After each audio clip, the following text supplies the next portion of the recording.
नमस्कार मेरे दोस्त, मैं अमित आनंद आप सभी का अपना यूट्यूब चैनल रियल मैथ्स पर स्वागत करता हूं। साथियों, आज हम लोग मैथ के अंतर्गत जो टॉपिक पढ़ने जा रहे हैं, उस टॉपिक हम लोग ये सीखेंगे कि किसी भी एग्जाम में जो सवाल आएगा, अगर इस प्रकार का सवाल एग्जाम में पूछा जाएगा तो इस प्रकार के सवाल को कम से कम समय में कैसे सॉल्व करेंगे, ये सभी ट्रिक हम लोग सीखेंगे। तो चलिए स्टार्ट करते हैं। अगर एग्जाम में इस प्रकार का सवाल पूछ दिया जाए तो कैसे इसको कम से कम समय में हम लोग सॉल्व करने का तरीका सीखते हैं। चलिए, एग्जाम में अगर क्वेश्चन ये रहेगा, ठीक है, जैसे एग्जाम में ये क्वेश्चन पूछा जाता है, ओके, तो इस प्रकार के सवाल को कैसे सॉल्व करेंगे बिल्कुल कम से कम समय में, यहाँ पे सीख लीजिए। क्वेश्चन है √5 + √3 बाय √5 - √3। ओके, तो इसमें देखिए सबसे पहले क्या करना है। एक्चुअली साधारण मेथड से क्या होता है, इसके अपोजिट साइड से मल्टीप्लाई करेंगे नोमिनेटर और डिनोमिनेटर में, उसके बाद प्रोसेस करेंगे, वहां पे बहुत ज्यादा समय लग जाएगा। यहाँ पे हम लोग क्या करेंगे, बिल्कुल शॉर्टकट ट्रिक जो होता है उसको यूज करेंगे। यहाँ पे सबसे पहले हम लोग क्या करेंगे एक बार, कि ये जो हमारा संख्या दिया हुआ है 5 और 3, 5 है और 3 संख्या, रूट के अंदर 5 है, रूट के अंदर 3 है, तो हमारे पास दो संख्या है, 5 और 3 हमारा संख्या है। ठीक है, देखिए हमारे पास यहाँ पे समझते हैं, हमारे पास संख्या क्या क्या दिया हुआ है, 5 दिया हुआ है और 3 दिया हुआ है। इसमें सबसे पहले क्या करेंगे, ये जो हमारा संख्या दिया हुआ है, देखिए नोमिनेटर में भी और डिनोमिनेटर में भी, यानी अंश में भी और हर में भी यही दो संख्या दिया हुआ है, 5 और 3। तो इसमें क्या करना है, सबसे पहले ये 5 और 3 को क्या करना है, एक बार जोड़ देना है, 5 + 3 को एक बार जोड़ देना है। तो 5 + 3 को जोड़ेंगे कितना हो जाएगा, 8 हो गया, बटे कर देना है। उसके बाद क्या करना है, फिर एक बार ये 5 और 3 को माइनस कर देंगे, 5 - 3, तो ये 2 हो गया, ये 8 हो गया। तो जोड़, यहाँ जोड़ के लिख दिया 5 और 3 को, 8 हो गया, और उसके बाद माइनस करके जो होगा यहाँ लिख देंगे, इसके बाद उसको कटा देंगे, 2 चौकी 8 हो गया, ये हमारा 4 हो गया। ये हमारा आंसर नहीं हुआ, ये 4 हमारा आंसर नहीं हुआ। अब आंसर क्या होगा देखिएगा। अब यहाँ पे जो ध्यान देने वाली चीज है, यहाँ पे थोड़ा सा हम समझाने के लिए बात कर रहे हैं, आपको इतना करने का जरूरत नहीं है, वो आप लोग मन ही मन कर लीजिएगा। तो हमारा ये जो दो स्टेप हुआ, सॉरी ये पहला स्टेप हुआ। सेकेंड स्टेप में क्या करना है, ये जो हमारा, अब देखिए ये जो संख्या 5 3 दो संख्या लिए थे, अब क्या करना है, हमारा ये √5 लेना है और √3 लेना है। तो √5 और इसको जैसे एक बार हम प्लस किए, ये दोनों संख्या को एक बार माइनस किए और दोनों को भाग कर दिए। अब क्या करना है, ये हमारा √5 और √3 रूट समेत लेना है, ये दोनों संख्या क्या लेना है, रूट समेत लेना है। तो इसके बाद क्या करना है, ये √5 × √3, यानी ये दोनों को गुणा कर देना है, √5 और √3 को, तो ये हो गया √15 हो गया। क्या हो गया, √15 हो गया। अब हमारा क्या, ये 4 है, इधर हमारा √15 निकल गया, यही हुआ ना। एक स्टेप में हमारा कितना निकल गया, ये 8/2, ये हमारा 8/2 हो गया, 4 हो गया, ये हमारा ये हो गया, और हमारा ये हो गया √15। ये हमारा दो पार्ट निकला। अब दो पार्ट में अब देखिए यहाँ क्या करना है, अगर प्लस होगा कि माइनस होगा, सबसे इंपॉर्टेंट चीज क्या है, यहाँ प्लस होगा कि माइनस होगा। अब देखिए ये किसके अनुसार यहाँ पे देना है, यहाँ देना है, ये हमारा जो सॉल्व पर सवाल दिया हुआ है, इस सवाल में देखेंगे कि ऊपर में भिन्न के ये जो हमारा दिया हुआ है प्लस है कि माइनस, ऊपर में प्लस रहेगा तो यहाँ प्लस रहेगा, ऊपर में माइनस रहेगा तो यहाँ माइनस होगा। तो इसका मतलब क्या हुआ, यही आंसर हो गया। ठीक है, इसका एक एग्जांपल और लेते हैं।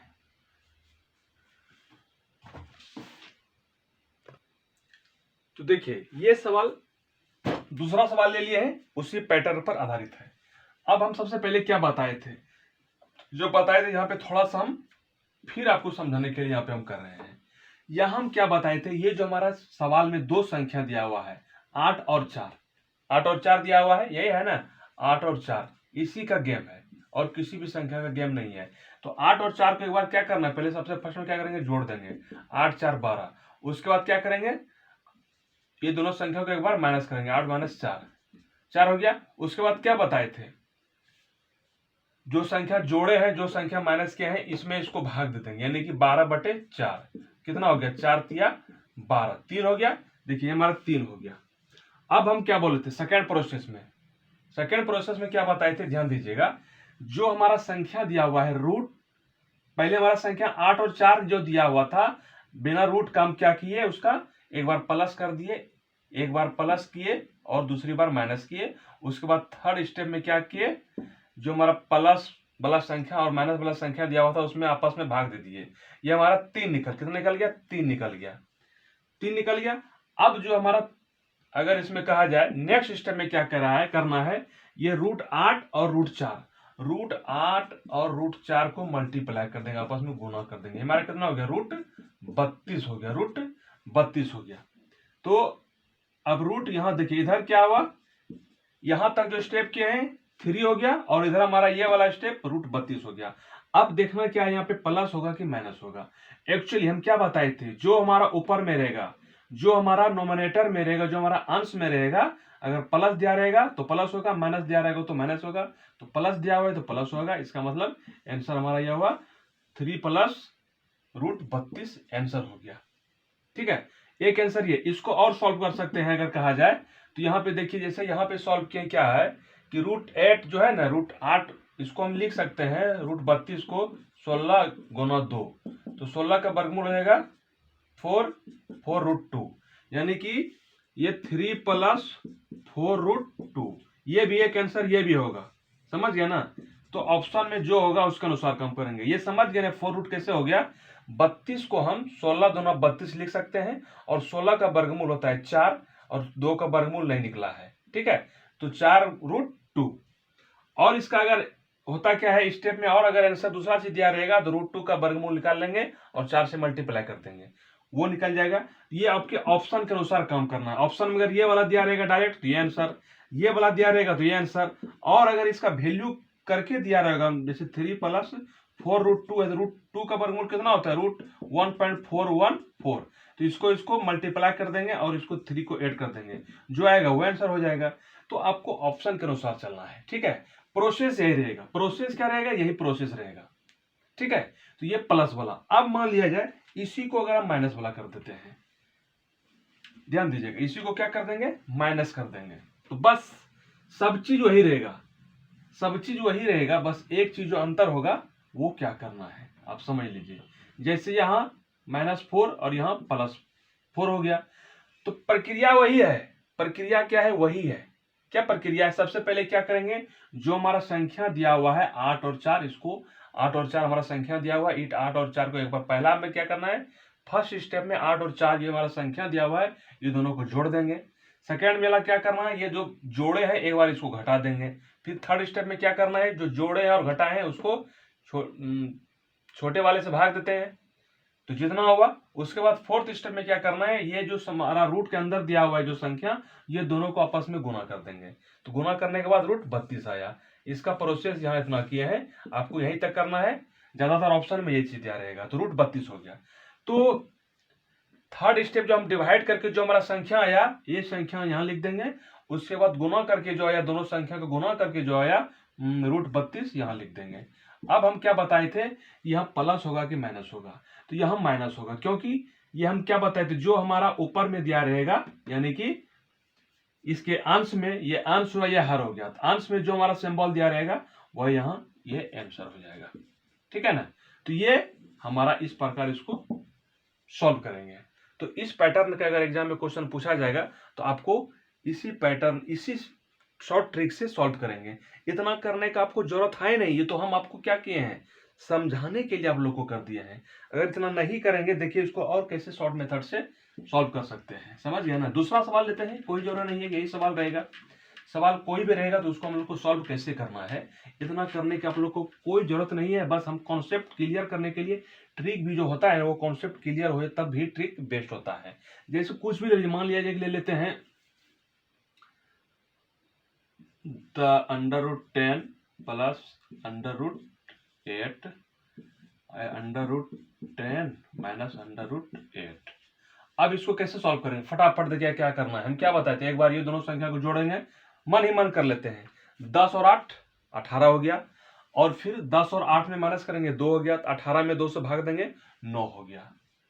उसके बाद क्या बोले थे, ये जो हमारा रूट संख्या 10 है और 8 है, इसको 10 और 8 को मल्टीप्लाई नहीं करेंगे, बशर्ते क्या करेंगे, जो हमारा पूरा दिया है √10 √8, ये दोनों को जब मल्टीप्लाई करेंगे 10 × 8 80 हो जाएगा। तो क्या हो गया, 80 हो गया, √80 हो गया। अब क्या करना है, प्लस होगा कि माइनस होगा, तो प्लस होगा, क्योंकि ऊपर में हमारा क्या दिया हुआ है कि प्लस दिया हुआ है, तो ये हमारा हो गया, ये आंसर हो गया। तो डायरेक्ट हम क्या करेंगे, ऑप्शन देखकर भी आंसर लिख सकते हैं। समझ गया ना? तो इस प्रकार का सवाल अगर आए तो इसको हम लोग इसी मेथड से सॉल्व करना है, कोई दूसरा मेथड नहीं लगाएंगे। दूसरा मेथड लगाइएगा तो समय भी ज़्यादा लगेगा और हो सकता है कि उसका आंसर जो होगा वो गलत आ जाए। लेकिन इस मेथड से सॉल्व करने पर क्या होगा, आपको समय भी कम लगेगा और आंसर भी बिल्कुल करेक्ट आ जाएगा।